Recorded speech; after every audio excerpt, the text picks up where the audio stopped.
खाद्य एवं आपूर्ति मंत्री राजेश नागर जी हमारे साथ है, बातचीत करेंगे। नागर साहब, खरीद बंद हो चुकी है, आपका डिपार्टमेंट भी खरीद करता है, गरीबों में जो है राशन वितरण होता है उसको लेकर, तो अब किस तरह की व्यवस्था या स्थिति है उस पर क्या कहेंगे आप? देखो, इस बार जो हमने इसमें खरीद पे जो सुधार किए उससे बहुत अच्छा एक लोगों के बीच में हमने चाहे बात करें, जो जाम लग जाता था, एक लाइन लग जाती थी, वो इस बार किसी भी मंडी से किसी भी तरह की कोई शिकायत नहीं आई समय से।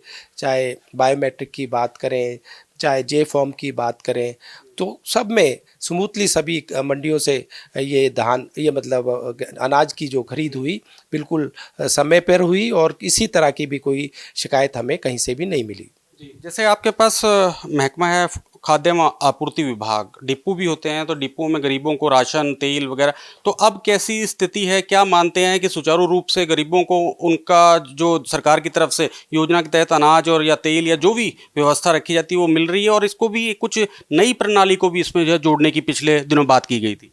हाँ, कुछ नए डिपूज़ हम देने जा रहे हैं। जो बहुत समय से एक मांग थी कि भाई डिपू जो पहले दे रखे थे वो कम थे और उसी वजह से जो कार्ड होल्डर्स थे उनकी संख्या एक एक डिपू पे ज़्यादा हो रही थी। तो अब नए जो हम डिपू देने जा रहे हैं उससे जो ये दिक्कत थी, जो लाइनें लगती थी या एक डिपू के पास का ज़्यादा कार्ड होते थे, उसको संतुलन उस पे बनाते हुए और आने वाले समय में और डिपूज़ अलॉट किए जाएंगे, जिससे हमारे उपभोक्ताओं को दिक्कत ना हो और उनको पूरा और समय पर पूरा राशन मिले। तो कोई स्पेसिफिक जिले हैं या पूरे हरियाणा में डिपोओं की जो गिनती है उसमें इजाफा होगा, या जो बड़े जिले हैं कहीं उनमें ही सीमित है? पूरे हरियाणा में इसका इजाफा होगा, पूरे हरियाणा में ये डिपो दिए जाएंगे और इसके लिए जो जो हमने इसकी नॉर्म्स रखे, मापदंड रखे, उसी के तहत। और इसमें सबसे अच्छी बात है कि हम महिलाओं को 33% से ज़्यादा महिलाओं को हम डिपो देने जा रहे हैं। तो इस बार मतलब ये भी एक बड़ी घोषणा भी कह सकते हैं इसको, और महिलाओं को लेकर जो सरकार की पहल भी कह सकते हैं कि 33% से ज़्यादा जो डिपो होंगे अब महिलाओं को देंगे। बिल्कुल, बिल्कुल, जो प्रधानमंत्री जी ने भी एक आरक्षण की जो बात की थी महिलाओं को देने की लोकसभा में और हमारे विधानसभाओं में, उसी के तहत हमारे मुख्यमंत्री जी ने ये निर्णय लिया है कि महिलाओं को आरक्षण देने देने का काम, कि भाई महिलाओं को 33% से ज़्यादा डिपो दिए जाएँ। तो कब तक संभव है ये जल्दी इसकी घोषणा हो जाएगी और कैबिनेट में इसको पास कर दिया गया और जल्दी इसका नोटिफिकेशन होके इसकी ऐड निकाल दी जाएगी।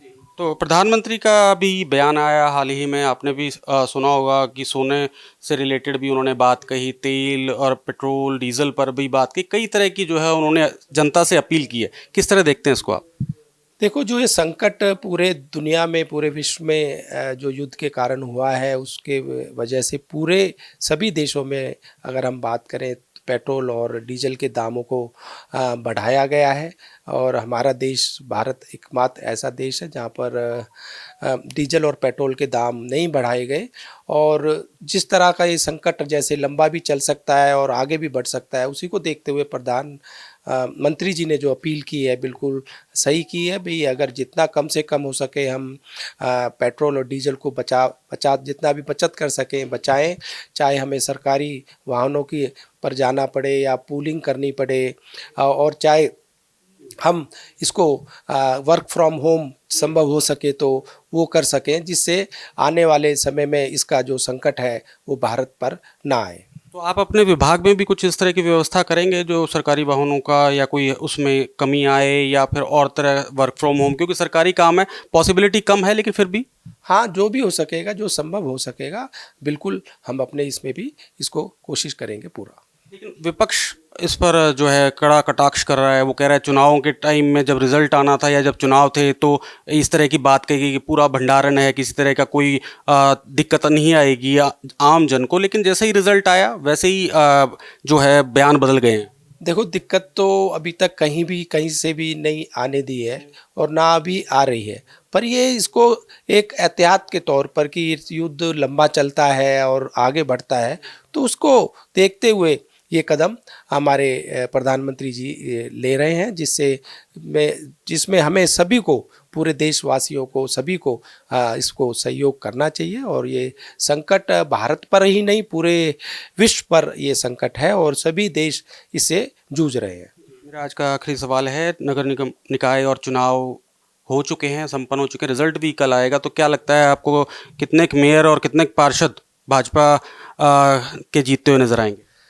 देखो, सभी जहाँ जहाँ हमारे निकाय चुनाव हैं, चाहे मैं बात करूँ पंचकुला की, चाहे मैं बात करूँ अम्बाला की, चाहे बात करूँ सोनीपत, चाहे बात करूँ रेवाड़ी की, धारूहेड़ा की, सांपला की, सभी जगह हमारे जो भी प्रत्याशी हैं, उम्मीदवार हैं, जीतने जा रहे हैं। और सभी जगह हमारी सरकार बनने जा रही है, चाहे जहाँ भी ये चुनाव, निकाय चुनाव हैं, और पूर्ण बहुमत से हम सभी चुनावों को जीत रहे हैं।